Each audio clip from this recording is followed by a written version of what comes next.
காற்று எங்கிருந்து வருகிறது? ஆக்சிஜன் எங்கிருந்து வருகிறது? மரங்களிலிருந்து வருகிறது. நம்ம ஸ்கூலில் சொல்லி கொடுத்துருக்காங்க. அது உண்மைதான், ஆனால் பாதி தான் உண்மை. ஏன்னா நாம் சுவாசிக்கும் காற்றில் பெரும்பகுதி கடல்லிருந்து வருது. more than 40% from seas. கடலில் மரம் இருக்கா? தண்ணி தான் இருக்குது. அப்புறம் எப்படி கடல்லேருந்து வரும்? மரம் எப்படி ஆக்சிஜன் நமக்கு தருது? என்ன நடக்குது மரத்தில்? அதுக்கு பேர் என்ன? ஃபோட்டோசிந்தசிஸ், ஒளிச்சேர்க்கை. கார்பன் டை ஆக்சைடை உள்ளே வாங்கிட்டு கார்பனை தான் வச்சுக்கிட்டு ஆக்சிஜனை வெளியிடும். சரிங்களா? ஆனால் மரம் மட்டும் அதை செய்யலை. கடலில் வாழும் சில தாவரங்கள் இருக்குது, அதுவும் அந்த வேலையை செய்யுது. நிலப்பரப்பு 1/3 தான், அதில் மரம் கொஞ்சம் தான் இருக்குது. ஆனால் கடல் பரப்பு 2/3. ஏராளமான கடல்வாழ் தாவரங்கள் உண்டு, அவை இந்த வேலையை செய்யுது. அதில் ஒரு தாவரம், அது தாவரம்னா அது ஒரு நுண்ணுயிரி, மைக்ரோ பிளான்ட். அது பேர் ப்ரோக்ளோரோகாக்கஸ். கூகுளில் தட்டினீங்கன்னா கிடைக்கும், ப்ரோக்ளோரோகாக்கஸ். இதை மட்டும் ஞாபகம் வச்சுங்க. அந்த நுண்ணுயிரியும் ஒளிச்சேர்க்கை நடத்துது, ஃபோட்டோசிந்தசிஸ் நடத்துது. அதுவும் கார்பன் டை ஆக்சைடு எடுத்துக்கொண்டு ஆக்சிஜனை வெளியிடுது. அந்த நுண்ணுயிரி வெளியிடுற ஆக்சிஜன் தான் நம்ம சுவாசிக்கும் ஆக்சிஜனில் 20%.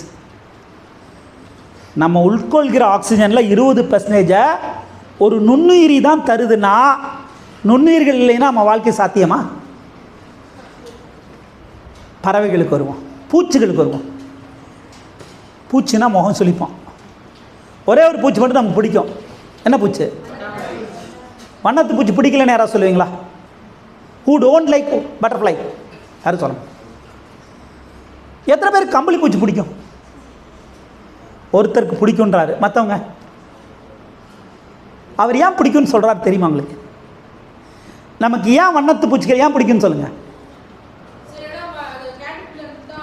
எக்ஸலன்ட். நமக்கு ஏன் வண்ணத்து பூச்சிகள் பிடிக்குதுன்னா, அழகாக இருக்குது, ஃபோட்டோ எடுத்துக்கலாம், டிராயிங் போடலாம், கவிதை எழுதலாம், உட்காருங்க. அதனால் வண்ணத்து பூச்சி பிடிக்கும். இது அழகியல், ஏஸ்தட்டிக். ஆனால் அறிவியல் என்னென்னா, நமக்கு பிடிச்ச எல்லா வண்ணத்து பூச்சிகளும் ஒரு காலத்தில் கம்பளி பூச்சாக தான் இருந்திருக்கும். இதை தெரிந்து கொள்வதுதான் அறிவியல். இதுதான் எக்காலஜி, சூழலியல். நமக்கு பிடிக்குது பிடிக்கலைங்கிறதெல்லாம் முக்கியமல்ல. எல்லாவற்றிற்கும் இங்கு ஒரு பங்களிப்பு இருக்குது. பூச்சிகள் இல்லைன்னா சில மரங்கள் இல்லாமல் போகும், சில தாவரங்கள் இல்லாமல் போகும். பூச்சிக்கும் தாவரங்களுக்கும் என்ன என்ன உறவு? பாலினேஷன், கிராஸ் பாலினேஷன், அயல் மகரந்த சேர்க்கை. எல்லா செடிகள்லையும் தானாக பழம் வந்துடாது. சில செடிகளில், சில மரங்களில் தேனீக்கள் உள்ளிட்ட பூச்சிகள், ஒரு விதமான பூச்சிகள், அது உட்கார்ந்து அந்த பூச்சிலேருந்து பூச்சி இன்னொரு பூச்சி உட்கார்ந்தாதான் அங்கு மகரந்த சேர்க்கை நடைபெறும், பாலினேஷன் நடக்கும். அப்போ தான் அது பழமாகும், விதை வரும். ஒரு செடிக்கு உயிரை பூச்சிகள் தான் கொடுக்குது. அறிவியல் என்ன சொல்லுதுன்னு கேட்டால், இந்த பூமியில் பரிணமித்த எல்லா உயிர்களும் அவசியமானது தான். எந்த உயிரும் இங்கே தேவையில்லாது கிடையாது. எது தேவையில்லைன்னு கேட்டால், எ right species in a wrong place. அது இருக்க வேண்டிய இடத்துல இல்லாமல் வேறு இடத்துக்கு வந்தால் அதை தான் வீடும்பாங்க, களை செடிம்பாங்க. எல்லாத்துக்கும் இந்த பூமி நமக்கு அதனுடைய பயன் தெரியாமல் இருக்கும். ரோட்டில் நடந்து போயிட்டுருக்குறோம், ஒரு கத்திரிக்காய் செடியை பார்க்குறோம். கத்திரிக்காய் செடியை பார்த்தோன்னா இட்ஸ் பிரிஞ்சால்னு எக்ஸைட் ஆகிடுவோம். ஆனால் கத்திரிக்காய் செடி கடியில் புல் முளைச்சிருக்கு. புல்லை பற்றி கவலைப்படுவோமா? புல்லை பற்றி கவலைப்படணும். ஏன்னா புல்லுனா என்ன? புல்லுனா தேவையில்லாது. அப்படி தான் நமக்கு சொல்லி கொடுத்துருக்காங்க. நெல்லுக்கு பாய்ந்தது சிறிது புல்லுக்கும் பாயும், இப்படி தான் சொல்லி கொடுத்துருக்காங்க. இப்போ ஒரு கேள்வி கேட்போம், இந்த பூமியில் புட்களே இல்லாமல் போனால் என்ன? ஆடு மாடுகளுக்கு உணவு இல்லாமல் போயிடும். கரெக்டா? சரியான பதில் தான். பாதிப்பு ஏற்படும். ஆனால் முதல் பதில் ஆடு மாடுகளுக்கு உணவு இல்லாமல் போகும். இந்த கேள்வியை நான் அப்படியே வச்சுக்கிட்டு இந்த பக்கம் இன்னொரு கேள்வி கேட்குறேன். அரிசி, கோதுமை, ராகி, கம்பு, சோளம், தானியங்கள்லாம் இல்லாமல் போனேன்னா நமக்கு உணவு இல்லாமல் போயிடும். கரெக்டா? புல் இல்லைன்னா ஆடு மாடுகளுக்கு உணவு இல்லாமல் போயிடும், தானியங்கள் இல்லைன்னா நமக்கு உணவு இல்லாமல் போயிடும். இது ரெண்டும் சரிதான். ஆனால் ரெண்டுக்குள்ளார ஒரு உண்மை இருக்குது. நாம் சாப்பிடுகிற எல்லா தானியங்களும் புட்கள் தான். புல்லோட புல்லாக தான் அது முளைச்சிருந்துருக்கும். ஆதி மனிதர்கள் அப்படியே ஒரு நாடோடி வாழ்க்கையை வாழ்கிற போது ஒரு புல்லில் தானியம் முளைச்சிருந்துருக்கும். அது என்னன்னு தெரியாது. யாரோ ஒருத்தர் ஆக்சிடென்டெல்லாம் அதை சாப்பிட்ருப்பார். சாப்பிட்டோன்னு நல்லா இருந்திருக்கும். ஆனால் இது நல்லா இருக்கேன்னு அதை தேடி போய் தேடி போய் சாப்பிடுவார். தேடி சாப்பிட்ருக்கும் போது இன்னொருத்தர் நினச்சிருப்பார், அதையும் தேடி போய் சாப்பிட்ணும், அதை பிடுங்கிட்டு வந்து நம்ம வீட்டிலே முளைச்சோம்னா நட்டோம்னா நம்மளே பயிரிட்டுக்கலான்னு அதை பிடுங்கிட்டு வந்து வளர்க்க ஆரம்பித்தோன்னே அந்த புல் வந்து கிராப்பாக மாறிடுச்சு. புல் வந்து பயிராக மாறிடுச்சு. இப்போ நமக்கு பயன் தெரிந்தவுடன் அது பேரை மாற்றிடுறோம். ஆனால் நமக்கு பயன் தெரியாமல் ஏராளமானவை புல் அந்த புல் கேட்டகரியிலே இருக்குது. நமக்கு தெரியாமல் இருக்கலாம், ஆனால் அதுக்கு பயன் இருக்கும். ஏன்னா இப்போ மழை பெஞ்சிருக்கு. இப்போ வீட்டு முன்னாடி புல் முளைச்சிருக்கும். புல் முளைச்சிட்டு இருக்கும்போது அப்பா அம்மா வந்து அந்த புல்லை க்ளீன் பண்ணுவாங்க. க்ளீன் பண்ணிட்டு இருக்கும்போது அங்கே ஒரு பாட்டி வருவாங்க. இதை ஏன்ப்பா பிடுங்குனீங்கம்பாங்க. ஏன் பாட்டி புல்லு தானே அப்படின்னு நீங்கள் சொல்லுவீங்க. பாட்டி என்ன சொல்லுங்கப்பா, இதாப்பா கீழா நெல்லி, இதாப்பா துத்தி, இதாப்பா தும்பை அப்படிம்பாங்க. நம்ம முழிப்போம். பாட்டி யார்? இல்லிட்ரேட். நாம் யார்? A+B² தெரிந்தால் படிப்பாளிகள். பாட்டி யார்? படிப்பறிவு இல்லாதவர்கள். ஆனால் அவங்க ஏதோ பேர்லாம் சொல்லுவாங்க. அந்த பேருக்கு பின்னால் ஒரு பெரிய அறிவியல் இருக்குது. இப்போ நம்ம போய்ட்டு உடம்பு சரியில்லைன்னா மெடிக்கல் ஷாப்பில் போய்ட்டு மருந்து வாங்குகிறோம். 100 வருஷத்துக்கு முன்னாடி எங்கே வாங்கினாங்க? மெடிக்கல் ஷாப் இருந்துச்சா? 100 வருஷத்துக்கு முன்னாடி என்ன நடக்கும் தெரியுங்களா? உடம்பு சரியில்லைன்னா நம்ம அம்மாவும் பாட்டியும் முதல்ல சமையல் எங்கே சமைக்கிறோமோ அங்கே போவாங்க. என்ன பண்ணுவாங்க? எங்கே திப்பிலி இருக்குது, எங்கே சுக்கு இருக்குது, எங்கே சீரகம் இருக்குது, எங்கே இதெல்லாம் தேடுவாங்க. மஞ்சள் இருக்குது, அங்கேயே அதுக்கான மருந்து வச்சுருப்பாங்க. அது இல்லைன்னா பாட்டி அப்படியே கொஞ்சம் வெளியே நடந்து போவார். 2 தலைகளை கொண்டு வருவார். தலைகளை கொண்டு ஒரு கஷாயம் போடுவாங்க. உடம்பு சரியாக போயிடும். அவங்களாம் யார்? இல்லிட்ரேட். ஆனால் நவீன மருத்துவம் அறிவியல் என்ன சொல்லுதுன்னு கேட்டால், நம்ம இன்றைக்கி சாப்பிட்ற எல்லா கேப்சூல்ஸ், அது வந்து ஆயுர்வேதம், யுனானி, சித்தா, இங்கிலீஷ் மெடிசன் எல்லாத்துலேயும் தயாரிக்கப்படுகிற எல்லா மருந்துகளும் 80% மேலே டிரைவ்டு ஃப்ரம் பிளான்ஸ், தாவரங்களில் தான் தயாரிக்கப்படுதுன்னு சொல்லி. எப்படி அந்த மருந்தை போய் கண்டுபிடிச்சாங்க? ஒரு லென்ஸ் எடுத்துகிட்டு போயிட்டு இந்த மருந்தில் தலைவலிக்கான மருந்து இருக்குது, இந்த செடியில் காய்ச்சலுக்கான மருந்து இருக்குன்னு கண்டுபிடிச்சாங்களா? இல்லை. என்ன பண்ணாங்கன்னா, உலகம் பூரா எழுத படிக்க தெரியாத தாத்தா பாட்டி எங்கே இருக்காங்கன்னு போனாங்க. அவங்க தலைவில்னா எந்த செடியை பார்க்குறாங்க, அவங்க தலைவில்னா காய்ச்சலுக்கு எந்த செடியை பார்க்குறாங்க, அதெல்லாம் பார்க்குறாங்க. அதை கொண்டாந்து லெபார்ட்டரியில் டிரைவ் பண்ணி அதுலேருந்து எசன்ஸ் எடுத்து கேப்சூல்ஸாக நமக்கு தந்துடுறாங்க.